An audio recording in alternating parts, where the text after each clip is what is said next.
Welcome to Revisiting the Vault, a podcast where we're looking at the history of art, animation, music, and just about everything else, but through a Disney lens.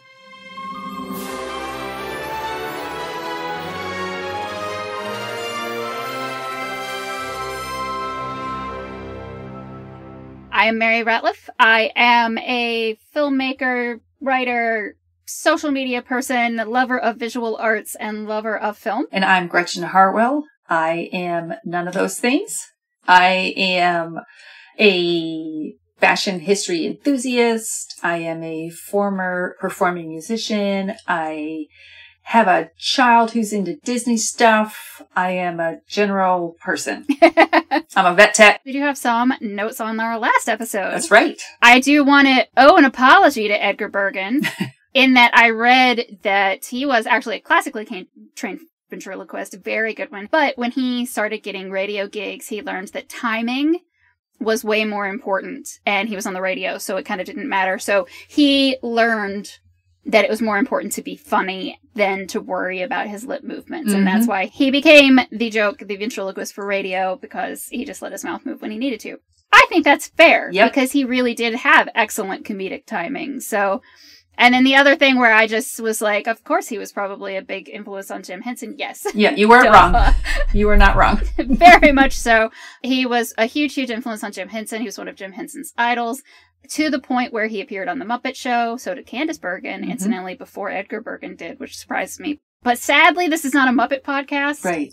It surprises me that I did not know this, but I have not watched The Muppet Movie in eons, which The Muppet Movie is Edgar Bergen's last film, and it is dedicated to his memory. Well, that's sweet. Yeah, it was a nice little touch there. So, Edgar Bergen, I'm sorry that I insulted your ventriloquist abilities. But yeah, so this podcast project, we're watching all of the Disney animated features in chronological order. We have finally reached 1950, Cinderella, released on March 4th, 1950. Its runtime is only an hour and 14 minutes. This is the thing that is surprising me the most so far in this podcast, is that all of these movies are so much shorter than I thought they were. Because you were a kid. That's true. Sometimes that works really well. In this case, I think it does. But I think that it's pretty interesting that it is very slim. Giving this a sense of place, we've got Cinderella. It's 1950. Babies were booming. My parents were born. Cold War was starting, getting a little chilly. Peanuts, the comic strip, debuts. Didn't realize that was that old. I didn't either. And then also, two of the big hits of the year were All About Eve and Sunset Boulevard. I find that notable, not just because those are two of my favorite movies, but also because those are movies that are both cynical. A lot of the other big movies of the year were war movies. That's not too surprising. All About Eve, which is, people haven't seen, just go watch it. Like, just hit pause, go watch All About Eve. Should I also do that? Yes, please. Okay. It is an excellent and timeless movie, but also you could just watch it because Bette Davis is always adorable. Hey, yeah. But anyway, so those are sort of cynical movies, but Cinderella it is almost like the uber fairy tale. I know I'm misusing the term monomyth right now, but it feels like it is the monomyth of our culture. Like, it is the thing that so much goes back to. So many things are built on it. But the core of Cinderella is optimism. Right. And kindness and belief and faith. We've got this year where, like, All About Eve and Sunset Boulevard, which are both about women getting older and just very cynical takes on how things are going in the world. And then you've got Cinderella. Notably, Walt Disney said that this was it was his favorite fairy tale. I think that that's interesting because there's a good bit in, I want to say it's a Smithsonian article that I read, where they said that the reason that Cinderella resonates so well with American audiences is sort of the American dream mythology. Right. That's what people get out of it in the modern age. And that was what people were probably getting out of it in 1950 for sure. Because 1950, I mean, you've got the greatest generation coming back from war. You've got economic boom times happening for sure. Yes, the post-war boom was in full swing, and so many children were being born. And I mean, like I said, both of my parents born in 1950. That is, I mean, when we call it the baby boom, I think that sometimes when people start talking about boomers now, they don't understand where that's coming from. There were so many children. But anyway, okay, back to our movie. Things in the culture, I think, were shifting in a lot of ways. And we also, at this moment in time for Disney, the company, I was very much surprised to read that they were still $4 million in debt, according to one source. Right. I saw that too. Yeah, even after the package films, even after all of the wartime propaganda films they were making for the army, they're still $4 million in debt. And this is 1950. Right. That's like $700 billion trillion. I mean, I'm exaggerating, obviously, but yeah. For me, it's just such a staggering amount of money even to think of right now. I mean, for business, obviously, it's a little bit different. But in 1950 money, that is a lot. But Disney's got the opportunity. He feels like he's in a safe enough space to go ahead and go back to something that is deeper, more finely done, and a feature-length story. He apparently makes a bet with the teams behind that are working on Cinderella and Alice in Wonderland and tells them, let's see who gets done first and which one's better. And we'll release that one first, and Cinderella wins. One thing that I found really interesting about Cinderella is that I felt like there was a very intentional calling back to Snow White in a lot of ways. As we mentioned, it's only the second princess movie, so Disney isn't known as the Princess Factory yet. This isn't necessarily their thing. We've got the old-timey storybook, the actual live-action film of the storybook opening, narration, going into the drawings in the storybook, and then becoming animated. We've got the animal helpers that are helping her do her chores. I mean, it's just, you've got a lot of stuff that is not narratively calling back. It's like a veneer. Yeah. Of familiar, comfortable things. So it almost feels like them being like, remember Snow White? Remember how you loved Snow White? You should love this too, because you loved Snow White. Yes. Well, and I think that you can also view that cynically if you choose to, which, I mean, I don't care one way or the other, but they were like, well, what worked with Snow White? Right. What was it that worked? Okay, there was a princess. Well, we got a better one of those.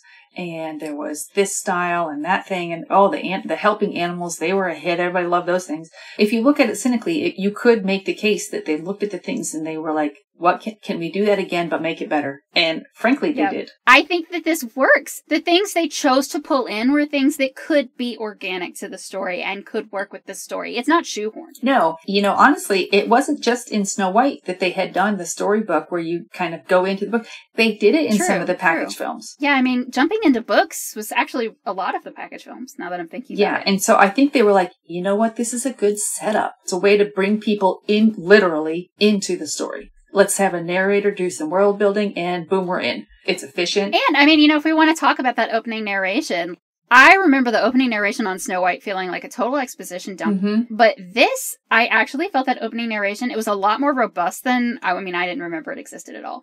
The fact that they're just, like, outright telling us that Lady Tremaine's motivation is that she's jealous of Cinderella's kindness and beauty and that people like her. And that she is making the family go broke and squandering their fortunes on things to try to do things for her daughters. I didn't realize that was in this one. There's a level of depth that you get from the narration that, of course, I don't think kids are probably paying much attention to the narration, because clearly I forgot it existed. Right. But I think it gives this Cinderella more depth than the internet gives it credit for. We'll get to this more later, but I didn't have necessarily the fondest memories of this film. I had not seen the animated one in a long time. I'm not sure if I ever actually watched it with my daughter. She watched it with me, and I know she had seen it when she was younger too. But I think some of my frustrations watching it again, including some of the stuff you touched on, like what the narrator just right off the bat addresses. Okay, this is what's happening here. Let's dive in. Lady Tremaine is jealous, blah, blah, blah, blah, blah. And they get into it. She goes, the whole setup, it's really efficient is what it is. Because we've only got an hour. Yeah. And it kind of my memory of it was a little unfair. But I went into it thinking like, I don't remember really liking this one either. And I actually enjoyed it way more than I thought I would. And my daughter watched it with me, and I kept kind of glancing over at her while we were watching, and she was into it. Okay, so Cinderella is meant to be 19. Okay. She's of age. According to an article on Screen Rant. I will not dig into their sources. Prince Charming is animated in a way that tracks with probably being pretty much the same age as her. Unlike Snow White, where he seems noticeably older. Yes. So we're not going to get the nomenclature of the I Want song until like years later. The I Want song, to put it very short, is when the Disney princess or the Disney protagonist has their earliest song is usually them stating their goal. They're stating the thing they're longing for, the thing that they want most in the world. And if you look at A Dream is a Wish Your Heart Makes, in the idea of an I Want song, She just wants peace and happiness. Right. She doesn't even sing about love, I don't think. Right. I can't even remember specifically, but yeah, she's like talking about, oh, no, it was such a good dream. So I'm looking up the lyrics for A Dream is a Wish Your Heart Makes, just to like skim over them. In your dreams you lose your heartaches, whatever you wish for you keep, have faith in your dreams, and someday your rainbow will come smiling through. No matter how your heart is grieving, if you keep on believing, the dream that you wish will come true. Yep.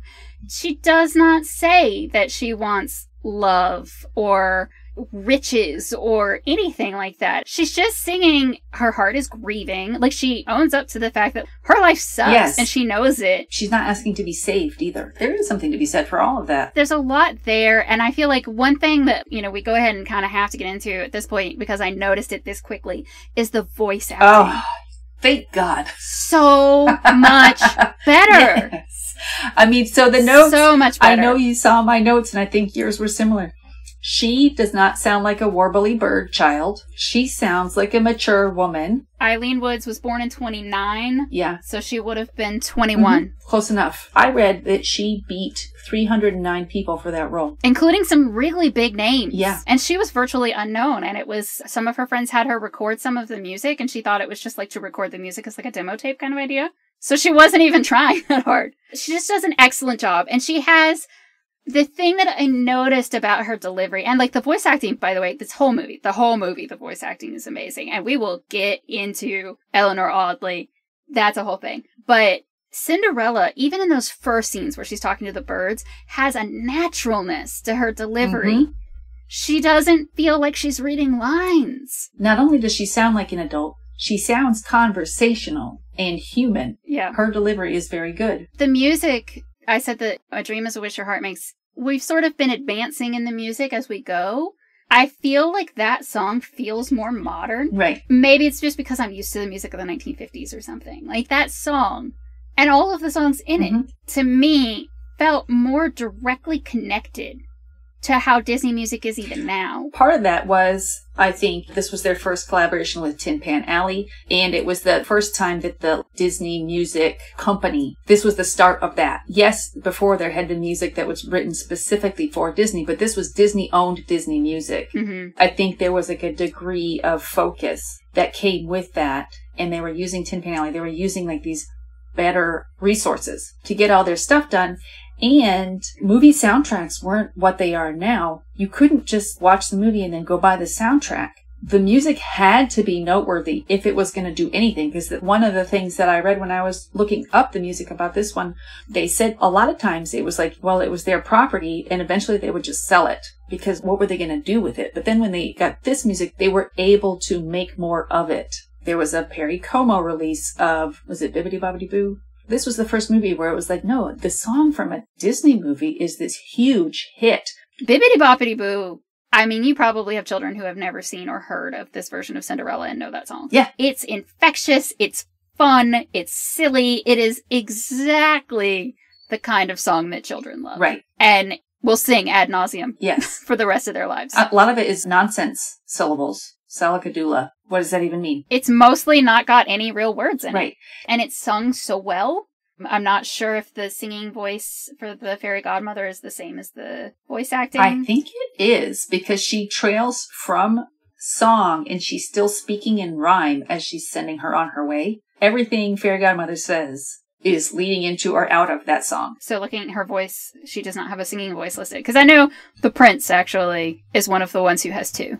Verna Felton, who is the bitchy elephant. The bitchy elephant. This makes me love her as an actress, because that bitchy elephant was so bitchy. Yes. She was just dripping in it, and she made me hate her so much, which is what she was supposed to be doing. Right. And the fairy godmother, like you wrote, she seems like she is going to bake you some really great cookies. Absolutely. Yes, she is everyone's favorite grandma, yeah. And she makes the best cookies in town. You know it. And she's going to be Queen of Hearts, and she is one of the three little fairies in Sleeping Beauty. Yeah, I mean, this is just, since we're talking about the voice acting, let me get into Eleanor Audley, who is Lady Tremaine. I did not remember much about Lady Tremaine. Like, let's be honest, I only knew her name because she's in my Disney Magic Kingdoms game. Mm-hmm. But, damn. It's 100%. It's because of Eleanor Audley, because she was also the live action model for Lady Tremaine. A lot of the other ones, they used someone else. But she was doing the voice, and she was also doing the postures and the delivery. Yeah. This is a very early example of something that sort of becomes a Disney staple, where they're recording the lines and then getting facial expressions from the actors that they'll then start to animate. They record the voices, and then the animators match it, and they start to pull in mannerisms and things from the people that are delivering. Even the guy that did the animation and the character design for Lady Tremaine specifically said that it was Eleanor Audley that did it. Yeah. That she was the one who brought this performance out. It was the way she did it. And she's got that just kind of no nonsense, take no prisoners attitude. This regal villainy. Yes. She will do anything to anyone. And she's so chillingly good. And Eleanor Audley, we're going to talk about again, because she is Maleficent. Mm-hmm. How did this woman do? Because Maleficent, to me, if I'm ranking the Disney villains, Maleficent, I can't decide if she's number 1 or number 2. She is just such a good villain. And then, of course, she's also Madame Leota in The Crystal Ball and the Haunted Mansion. Mm-hmm. And I think I've already told you my Haunted Mansion story about how I've not been on that ride yet, even though I, tried twice. I mean, this woman. She's got... This is where when you think of Disney movies, this era we're getting into is where you think of. I'm watching Cinderella, and I'm just thinking, like, this is Disney becoming Disney. Like, you're watching it almost in real time. You're watching this movie as a foundational piece. Like, obviously, we've got 12 years of movies we've already seen. Right.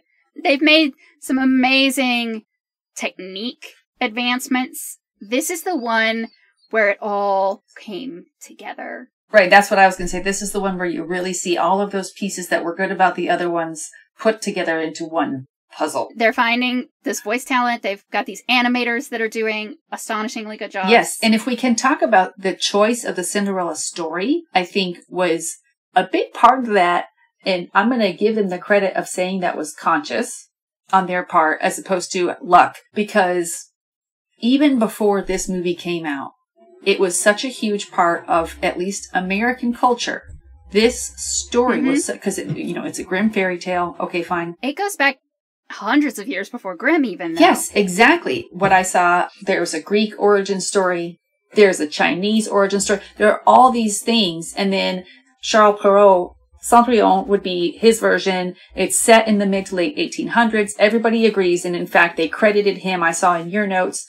That's the one they're going with. And it's probably the one that's they're most alike. Because I think he's the one that really brought the fairy godmotherness to it. Right. She was so ubiquitous. Cinderella, I was reading through some stuff, and one of the things that stood out to me was that there's a Shell Petroleum ad from the 40s where Cinderella is hopping out of the pumpkin. Years before this movie came out, so it's not the same imagery.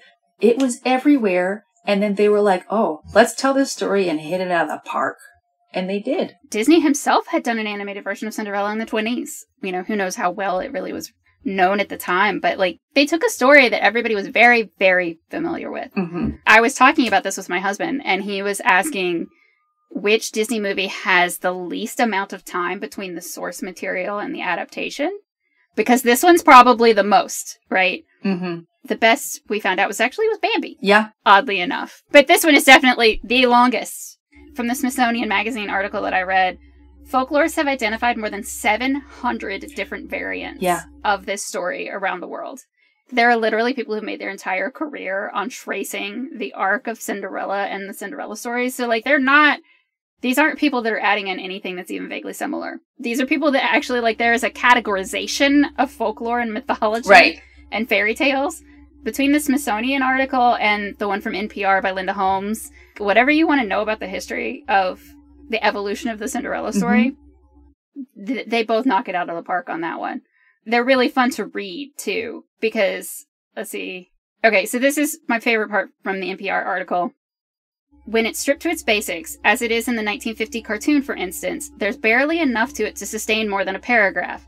Sad girl gets magic dress, goes to dance, loses shoe, is found. Yeah.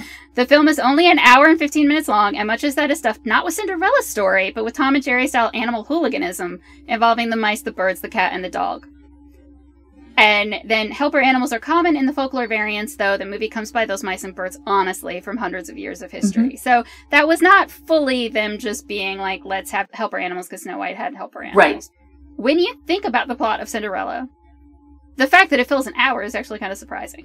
Yes. And when you consider that they took out all of the prince's story. That's another thing that Linda Holmes says, is that the prince is a MacGuffin. He barely exists. She was like, if you're trying to save room in your adaptation of Cinderella, don't bother hiring an actor for the prince. Just have a sack of flour. Yeah. Yeah. Because he doesn't do anything. Yeah. And he doesn't. I think that the only character that the prince gets is when he yawns and kind of rolls his eyes at the ball. Right. That's all you get. And honestly, one of the things that I actually liked better about the live action one that came out in 2015 was specifically that he has a story.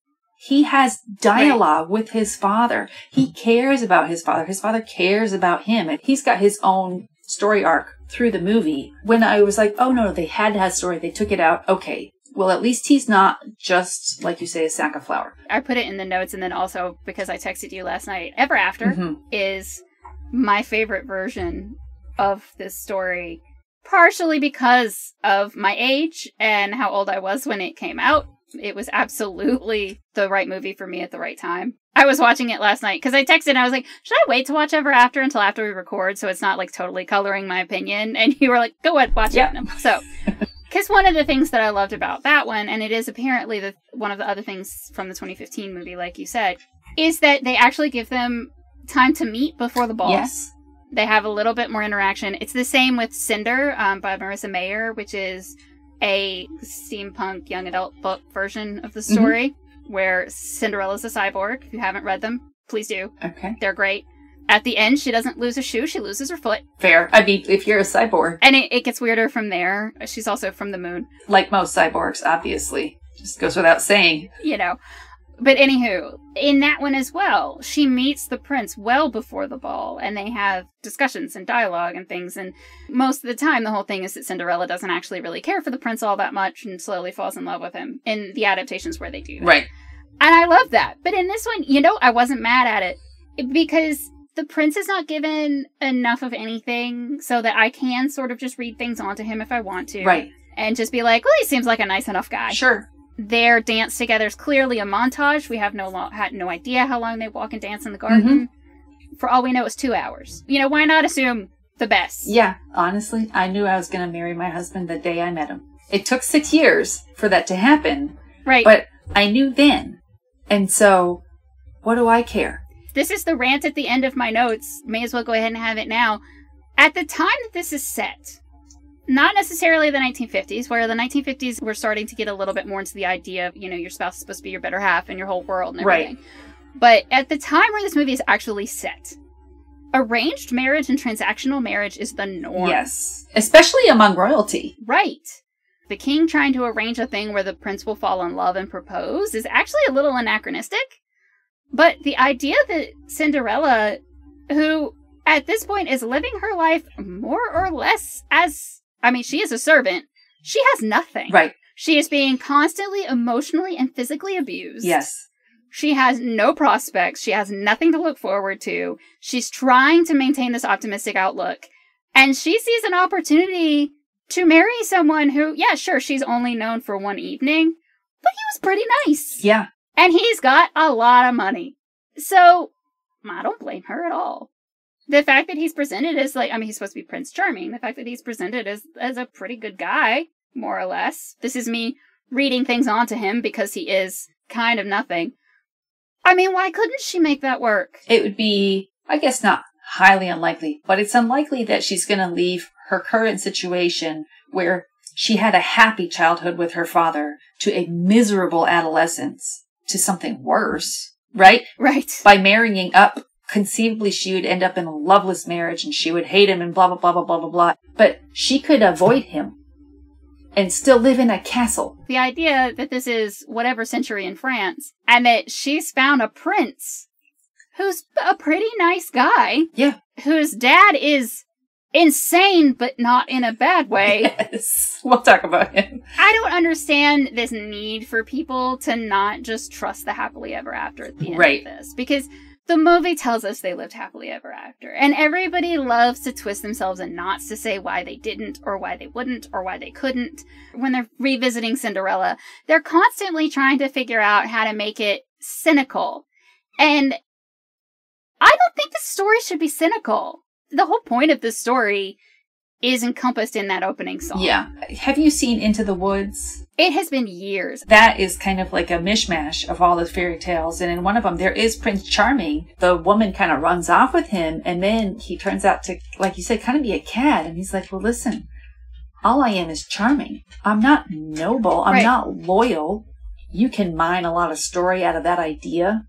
And that's why people do it. And you can make good stories out of those ideas. But at the end of the day, you don't have to then take away from the merits of this movie and this story. Yeah. You can do that. And that's your interpretation. They can exist independently of each other. Yeah. You don't have to apply that modern take or that modern cynicism to this version. Because this version is not that. It's not what it's doing, and it's not what it's saying. This is a theme that's going to come up again and again and again with us, I imagine. The internet loves to rag on the Disney princesses. Mm-hmm. They really do. And some of it is coming from a very honest feminist anger that I can understand. My thing with it is that, first of all, you need to take what's actually in the movie, not what's in modern culture, not what you're pulling into it, not what you've experienced, like what's in the movie. And what's in the movie of this version of Cinderella, this 1950 version, is a story about a woman in a society where she had no power. Right. She had no agency, she had no ability, and she really made the best of a really horrible situation. Everybody says that she's passive. She's not passive. No, she's got a spine. Exactly. I mean, the part where she starts talking to Bruno about how, you can't really chase Lucifer, but I don't mind if you dream about it because, that cat has it coming. When they start ringing the bells for breakfast, and she's like, oh, good God, you guys. Yeah. She's rolling her eyes. She's being sarcastic. She knows that these people are abusive. She's not naive. That's exactly the thing. She's not naive, and she is a whole person, and she does have a spine. This is set probably from the 1860s into the 1880s. That's sort of the agreed upon span of Cinderella's childhood to when this is taking place. Back then, it was her lot in life to be happy with her lot in life. Mm-hmm. Yeah, the feminist in me is like, bah! But at the end of the day, that's not the lens through which this movie was being made. And so I can have some frustrations about some things, and I certainly do. But at the end of the day, it's also okay for it to exist on its own. She's not helpless. That's my biggest thing, is that she's not hopeless, and she isn't a dish rag. And she is actually making choices, and she is actually doing things with assistance. Yes, 100%. Because people are like, oh, she can't get anything done without a fairy godmother. And I'm like, no, but she did. Right. She did. She kept trying. She was like, no, why don't you let me go to the ball? And I mean, she probably knew. But the fact that she even asked. And then, she's like, oh, this is an old dress of my mother's. Here's how I'm going to fix it up. Here's how I'm going to do the best with what I've got. The way that when they leave to go to the ball and she realizes that she hasn't had enough time to fix her dress and that this was intentional all along. And she says, yes, good night, as she goes up the stairs. But that's, again, the voice acting. The tone she puts on that good night is as close to a fuck you as Cinderella would ever be allowed to say. But it is loud and clear. And then she has this dress that the mice have fixed up.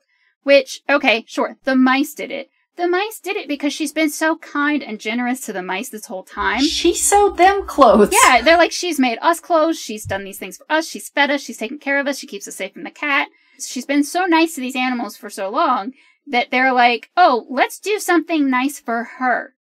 Because we know what's going to happen here. Let's do something good for her. And in fact, that's exactly what Jack says. Oh, it's never going to happen. Because he knows. He starts the thing. He's like, Cinderella, Cinderella. And he goes into his song. He's exactly setting up her situation and her frustration. And then they sing the song and, whatever, it's cute. Yeah, that's exactly it. And you can finish your point, but then let's talk about the dresses. First of all, when the stepsisters attack her and rip her dress off, that is a terrifying moment. And the way that it's done is just, it's very chilling. And it shows it to be like the violation and betrayal that moment really is. But then she goes out to the garden. She's sobbing. The fairy godmother, when she materializes, is singing A Dream is a Wish Your Heart Makes. And Cinderella is saying, it's not true. I don't believe it anymore. I don't believe that that's true. And I didn't realize that she has such a dark moment where she has given up. Because people start to talk about, like, oh, you know, Cinderella's thing is that she has this faith in being nice and believing and that really sees her through. And yes, technically that's true. But that moment, she says, I don't actually believe that. And then the fairy godmother says, you must still believe it a little bit or else I wouldn't be here. Right. So Cinderella's fairy godmother appears and helps her because of Cinderella's actions, belief, and character. We don't need for us to be like, you know, oh, this character actually does things. They don't need to do everything by themselves. They don't need to do it alone. But everything that happens for Cinderella and to Cinderella through the movie that's good is because of her. Right. It's because of her past good deeds, basically. You're absolutely right. And the prince falls in love with her because of her. Yeah. I mean, he does also see her, and he's like, oh, God, that girl's gorgeous. But, you know. Yes. I would imagine that they talked a little bit while they were and she was like, wait, you don't have mice that talk to you and sew for you? And he's like, what are you talking about? You need my help. Let's get married. Yeah. I'm kidding. And there are all the people that talk about the prince and his facial blindness. Like, first of all, the prince never actually sees Cinderella again until after they bring her back saying, this is the girl the slipper fits. In this version, that's important to note. So it's not like he saw her and he was like, I don't know who this maid is. Right. But also, nobody else recognized her, including her stepsisters and her stepmother. Her stepmother was like, she seems familiar, but I don't know. She only puts it together from context clues. Honestly, if you had a person who wore rags and was the servant person in your home and you never really cared enough about them to look at them, and then suddenly they're all spiffed up and they're wearing this gigantic dress and they're sparkling, then you might not recognize them either. If you didn't think of them as a whole person and then you suddenly see them as elevated above you, you might not recognize them. But okay, so the fashion. Let's get into the dresses. Yes. People loved Cinderella's dresses. Mm-hmm. Luckily, they don't dissect the stepsisters' dresses because they don't wear anything. Yeah, but they have one outfit. I was looking into it because I was like, when does this take place? When were the butt bustles? Because the thing is, in the 19th century especially, and especially even more before then, French fashion was different from American fashion, from English fashion. There's a small strip of water between England and France. And even then, it was different. And so I looked up fashion plates. I even have a book full of fashion plates from this era because this is how dresses and patterns things were advertised. I won't say they nailed it, but they kind of did for the sisters. That women were wearing the butt bustle, especially in the late 19th century and in France. In rural France, I don't know. Paris has been the fashion capital for a very long time. This is supposedly more rural France. To be fair, Lady Tremaine would have wanted her daughters to be at the height of fashion. Right. The thing is, their gowns are pretty accurate, all things considered. I don't know that they'd be wearing a bustle gown in their day-to-day life while they're practicing singing and flute. Because I think that the fancier bustle stuff would be saved for evening wear. But then again, who cares, right? Nobody's going to hate this movie because they timed the bustles incorrectly. And then the other thing is, though, like day wear and evening wear were generally different. And so pretty much when they got ready for the ball, they just added a feathered cap and boom, they're ready for the ball. That's not really how it would go. Their day wear would be different from their evening wear. That being said, again, who cares? And it's a thing with animation where most of your characters are just going to look the exact same throughout the whole movie. Right. Cinderella gets costume changes, but they're actually in the story. And at the end of the day, again, nobody cares. Nobody is going to pan this movie. No, because they're still noticing the transformation scene. Exactly. And so Cinderella's dress, she opens up the closet. It is clearly dated, and it is really kind of an 1860 silhouette. And we're looking at probably in the mid-1880s at this point in the movie. But she's like, oh, it was my mother's. Well, suddenly this makes sense. And the fairy godmother updates it. The silhouette of that dress is definitely earlier than when the rest of the story takes place. But, like, she rocks it. Maybe that's why she stands out at the ball. Maybe so. It could be that she's twinkling. There's also that. It could be. But, yeah. Some of this is a thing where, like, pop culture teaches us what to think. But it's interesting to me that, like, me watching this yesterday, in 2022, the clothes that these women are wearing are telling me a story about who they are. In the same way that it would have in 1950. Mm-hmm. her high collar and long sleeves and manicured nails and severe hairdo and all of these things are telling me about how she's very prim and proper and uptight and cold. And, you know, I'm getting the same cultural notes from her character design. And again, some of that is because these movies formed the foundation, which created the pop culture, which created me. Right. It's just an interesting thing to think about. Also, in 1950, so Christian Dior, he had a very short active period and then he died. But so it was like 3 years of heated activity. But his impact cannot be understated on fashion. And he really took advantage of the post-war boom. And again, that's part of the context for this. And he changed the silhouette of women's fashion. What he did to women's fashion was he brought back those big poofy skirts and the little teeny tiny waists. Because if you look at 1940s fashion and 1950s fashion, it's not only Dior's influence, but it was Dior's influence. And if you look at just those silhouette changes, that was him.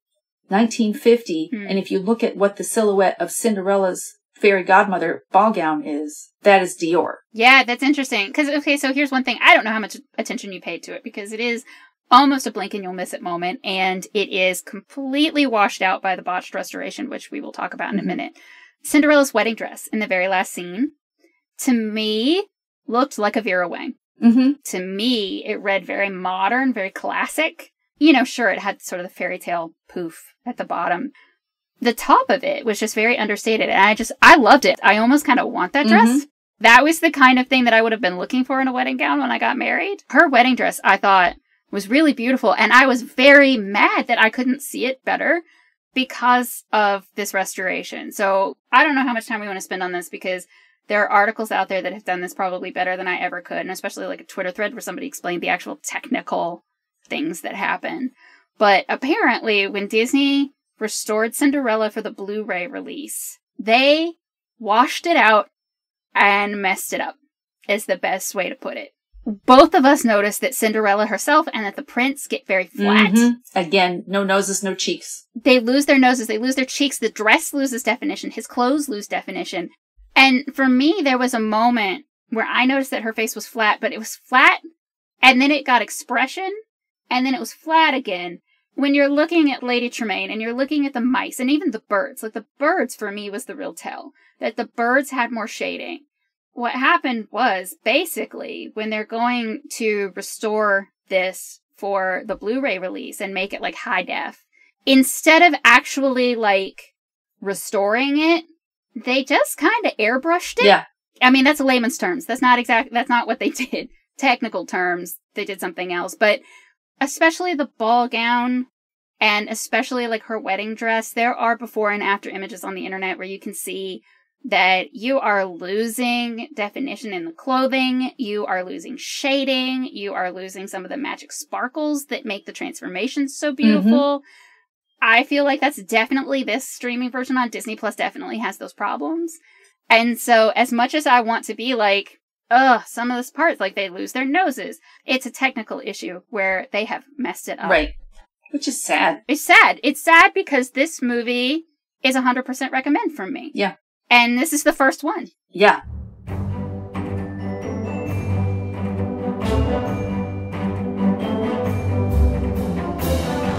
Revisiting the Vault is a 9-Hour Films production and is edited by Mary Ratliff. Our music is by Music Motion and Lynn Publishing. We are not affiliated with or authorized by the Walt Disney Company. You can find us on Twitter at Revisit the Vault, and you can find our website at revisitingthevault.com. Don't forget to check out our Patreon. Patrons can get personalized thank you cards, stickers, and access to deleted scenes and outtakes.